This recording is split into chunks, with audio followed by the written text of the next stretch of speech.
And joining us now is former NATO Supreme Allied Commander, retired Admiral James Stavridis, and Ambassador Dennis Ross, former Special Envoy to the Middle East. He is now a fellow and counselor at the Washington Institute for Near East Policy.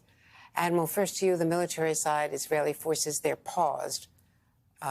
Why the delay? I know we don't exactly know, but there's some factors that I think could be playing a part. The humanitarian aid issue that we're hearing from El-Sisi and particularly from MBS in Saudi Arabia, the weekend meetings, where it was really tough meetings with the Secretary of State, with messages to go back to Israel today, where he is today, extending his trip. So there's a real pressure to do something more to help the people of Gaza because of the protests that we're now seeing and the devastation that people are witnessing all around the world. I think there are perhaps four things at play here, and none of them are mutually exclusive. First, it's an incredibly complex military challenge to mobilize 350,000 troops, get them in position, give everyone their marching orders, if you will. Number two, the special forces, I assure you, are engaged already. They're doing reconnaissance, sabotage, trying to find those hostages. The Israelis would like to give them some time to work. And then the 2 points that you just made. Israel has paused, I think, for the right reasons. Number one, allowing more of the Gazan people to get out of Gaza City. And number two, to allow more time for diplomacy and potentially a hostage negotiation. So those are good reasons to pause. And I suspect the IDF is leaning forward, ready to go, but will continue to pause for the reasons I just indicated.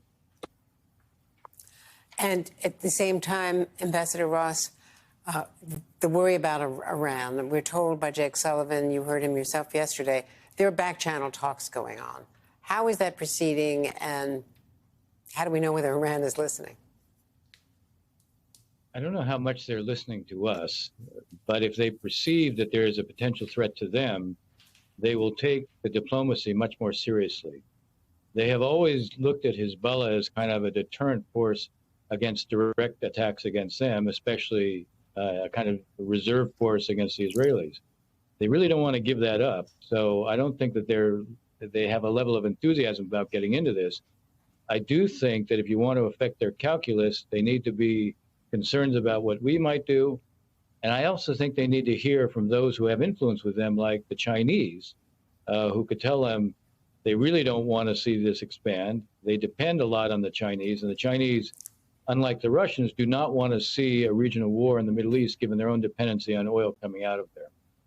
And we do know that Secretary Blinken, amidst all this shuttle diplomacy, talked to his counterpart in China, a very close advisor, Wang Yi, foreign minister, but he also has a larger national security portfolio for President Xi. Ambassador Ross, also, what is Israel's likely reaction today? We saw extended meetings, one-on-one with Bibi Netanyahu, then an expanded meeting there, meetings with the president of Israel, Herzog, but then going on to meet in Tel Aviv after being in Jerusalem with Lapid, the former prime minister, as well as the defense minister.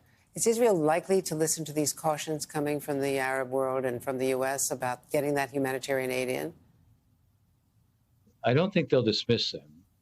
As Admiral Stavridis said, that the Israelis are going to consider a number of factors before they go in.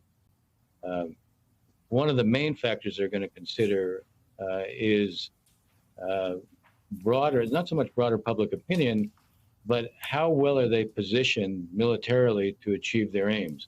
I think one of the reasons they're not rushing in probably has less to do with the broader diplomacy and more to do with their own sense of how much time do they need to try to weaken Hamas to the point where the nature of resistance, though still difficult, will be less than it would be right now. If in the process they can be signaling the Arabs that they've taken some of their concerns into account, so much the better. And I think they will want that. But I think there's something else going on. They know how important our support is. We're critical to this, and we're also critical deterring Hezbollah and Iran. So I think they will take what we have to say into account. And to Admiral Stavridis, you know the Israeli military so well. We had an extraordinary thing happen this year.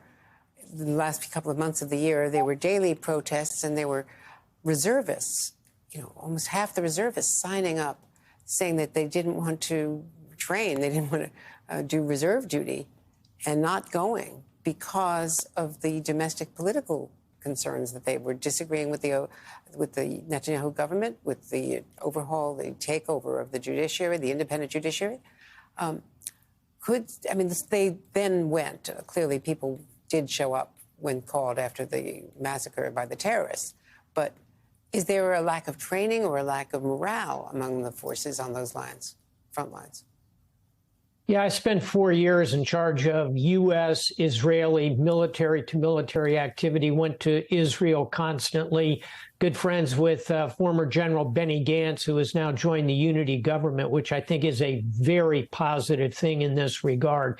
And I mention it because getting General Gantz into that war cabinet, as they're calling it, will ensure the spirit, the morale, the IDF will continue to lean forward. And then secondly, Andrea, your point, this is a highly motivated force that has watched 1,000 Israelis, civilians, butchered by these terrorists.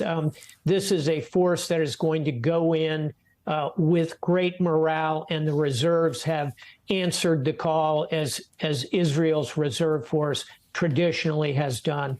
I look for the Israelis to succeed here. The ambassador is correct. It's going to be a very difficult, long fight.